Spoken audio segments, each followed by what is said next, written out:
Welcome to Hopkinton Works. I'm Elaine Lazarus, Hopkinton Town Manager, and here with me today are Carrie Reed, Public Works Director, and Nicole Bratsos, Construction Manager. Carrie works in the Department of Public Works, and Nicole works in the Engineering and Facilities Department. We're going to talk about what they do for the town and what they're currently working on. So welcome, both of you, to Hopkinton Works today. Carrie, let's start with you. Why don't you tell me a bit about your background and how you came to be here at the town of Hopkinton?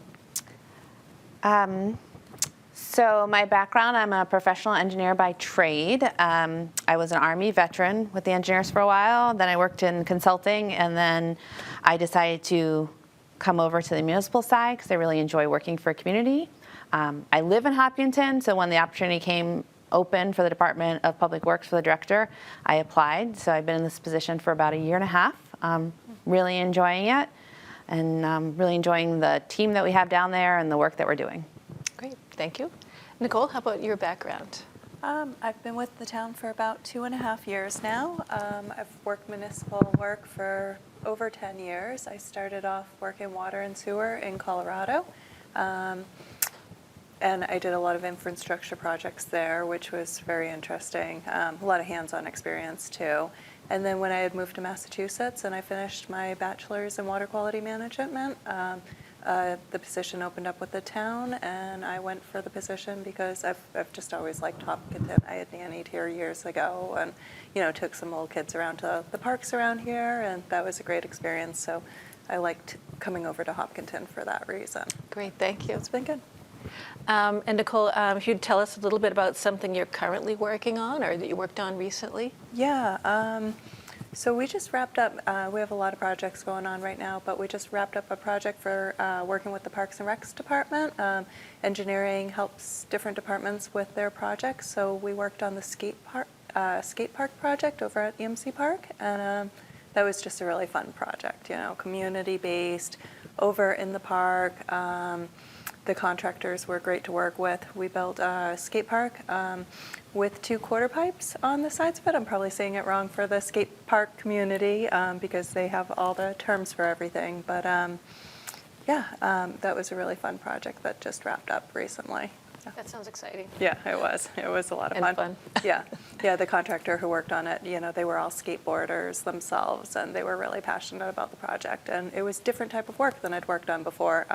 Shotcrete work with the concrete where they spray it onto the forms. So it was really interesting. It was a fun project. That does sound interesting. Yeah. Mm-hmm. Carrie, something that you're working on today or recently worked on? Well, Nicole is helping out with the Public Works on the Lake Maspinock Dam repair project, which is underway right now.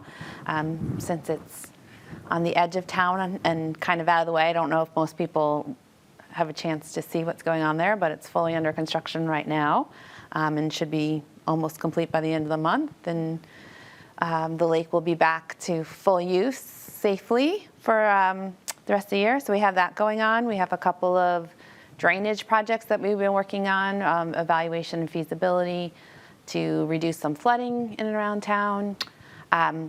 Right now, there's work being done at the Fruit Street wastewater treatment facility. A membrane's being replaced. Again, another kind of facility that's kind of out of the way. It's back behind the Fruit Street field, so I don't think many people might appreciate that it's back there or how much work that needs to go in there, but that's one, to keep the sewage flowing well, and also to keep us in compliance with state and federal regulations. So those are just a couple that we're working on right now. And how are those projects funded? Most of those projects are funded through capital appropriations at annual town meeting. The sewer project is funded through the sewer fees, so it's enterprise funded. So anybody who's on public sewer pays a fee for their sewage, and then that gets used to invest back in the system. So that's where that one was being funded out of, but it was approved at annual town meeting. And the dam repair project is being funded through general funds. Again, it was approved at annual town meeting. There was also a grant from the state through the Office of Dam Safety that paid for a good portion of it. And then the drainage work is a combination. So we've been fortunate to get some funding through town meeting, we've been fortunate enough to be able to use some of our operating budget for permit compliance, specifically for the stormwater program. And we've been getting some grants lately. They're a little bit smaller, but mostly dealing with climate resiliency, because a lot of the issues are with flooding and protecting our resources. So there are a few opportunities through the state and the federal government for some of those. They're very competitive, so we've been very fortunate that we've achieved a couple. So these are all voter-approved projects as well at town meeting? Correct. Great. And Nicole, how was the skate park project funded? That was CPC funding, Community Preservation Commission. So they choose, my understanding is they choose a handful of projects every year. That's historic projects or open space projects or outdoor recreation projects. And so they funded most of the project, and then we had some annual town meeting funds for that as well. And I think the CPC recommendations go to town meeting for approval too. So there again, we're back at town meeting Yeah. requests for funding. Yeah, another town project. Great.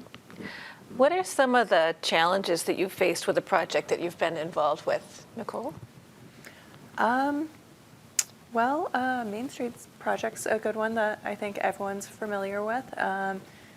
Every project has challenges. We deal with challenges with weather, with coordination on all projects. We deal with different aspects on that project since it is such a big ongoing project going on for a couple of years.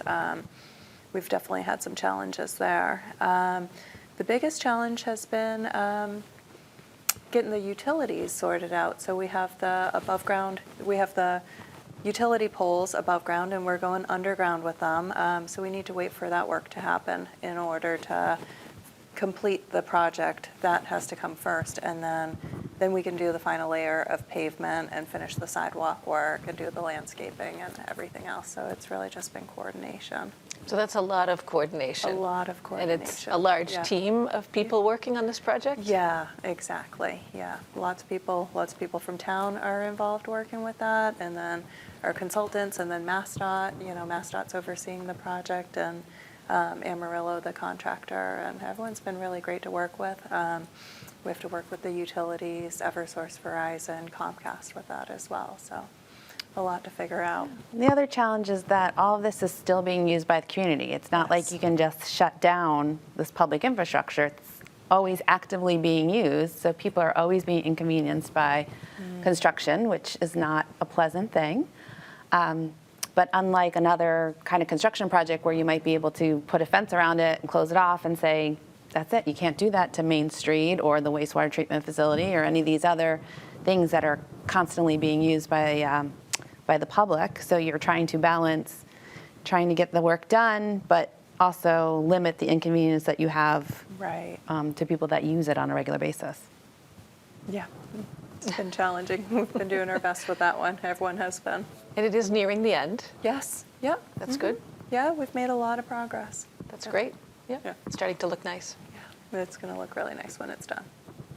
And Carrie, how about some challenges that you faced in some of the projects you've been working on?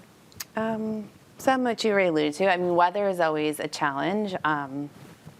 It's unpredictable. It's here, there, and everywhere. So like the dam project, because the cold weather came in, we couldn't do the work until the lake was lowered, which doesn't happen until winter. And then we're trying to do work in winter with concrete and soils. So that was a challenge. They're doing a great job working around it, but it's always something like that.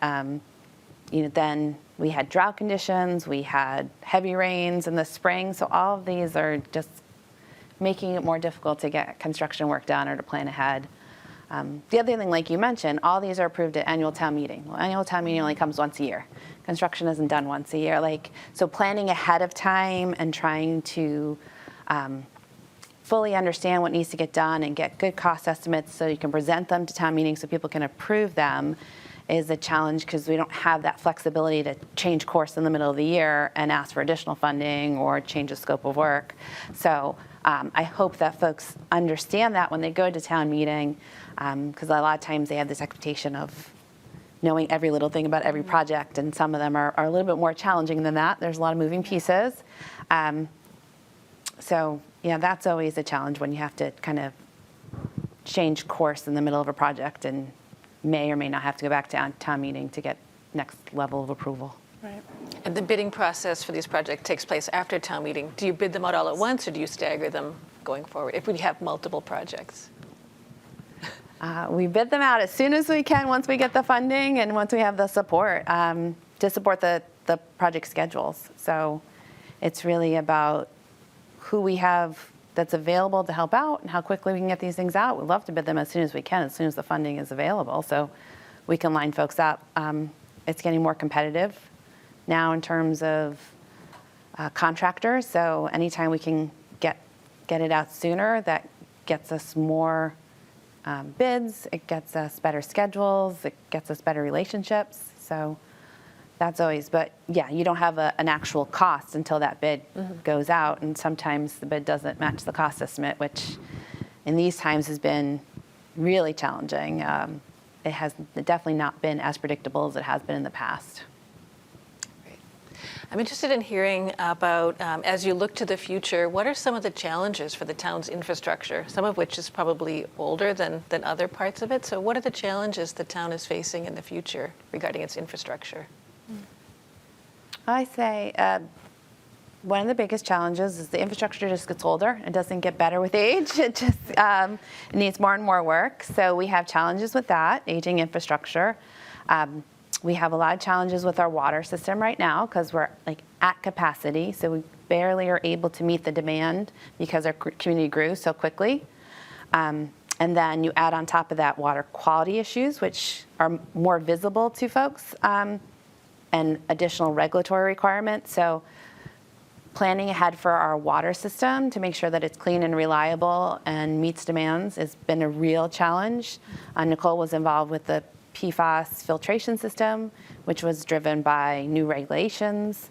And I think it caused a lot of fear amongst people. They got scared, you hear people being really concerned because of the way the regulations have been presented. And rest assured, our water is safe. You would know if it wasn't safe. But there's a little bit of a distrust, I think, in the system now, which makes it even harder. So now people are even less reluctant. They want the work to be done, but then they don't understand the projects and they don't want to approve it. And so it kind of creates this snowball effect. But that's a big challenge with our water system. And then the sewer system, it's the newest one, but again, it's getting older and stuff is having to get replaced. Roads, everybody knows the roads gets older and they have to get replaced.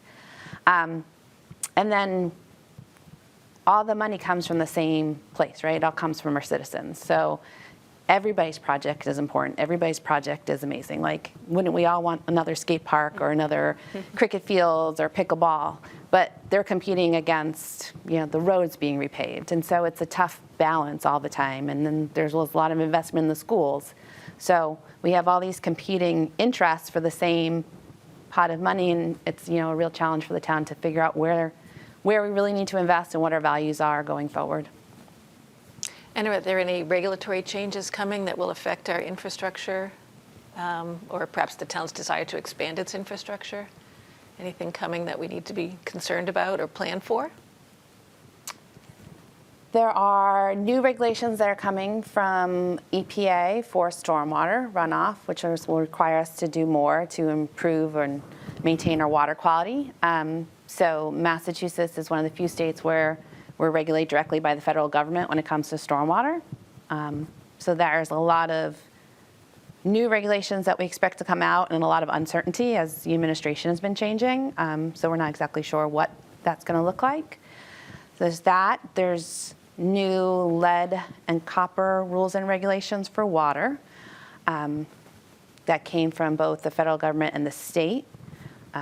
We've already seen what those kind of look like, but it has a phased approach where we're going to have to replace water lines.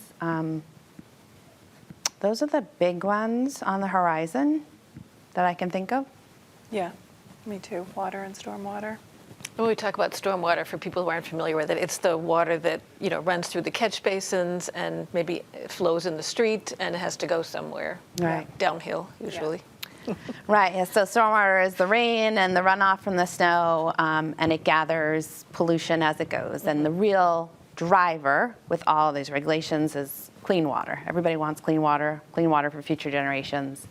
So the regulations because unlike, say, sewer that goes to a treatment plant, gets treated before it's released, the stormwater, when it rains, it goes over our streets, it goes right into the system, and it goes and discharges to our lakes and streams without any kind of treatment.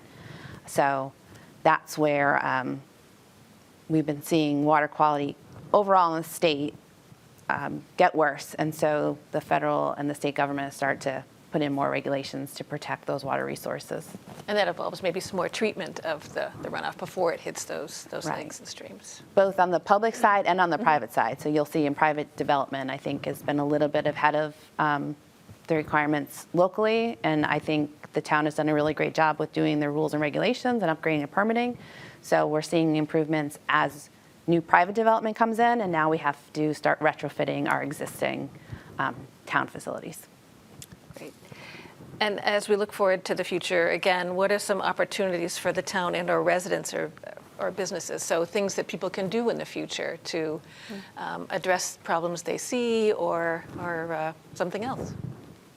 Well, for stormwater, there's a lot people can do at home, and we have that on our website, at home or walking their dogs, cleaning up after your pets.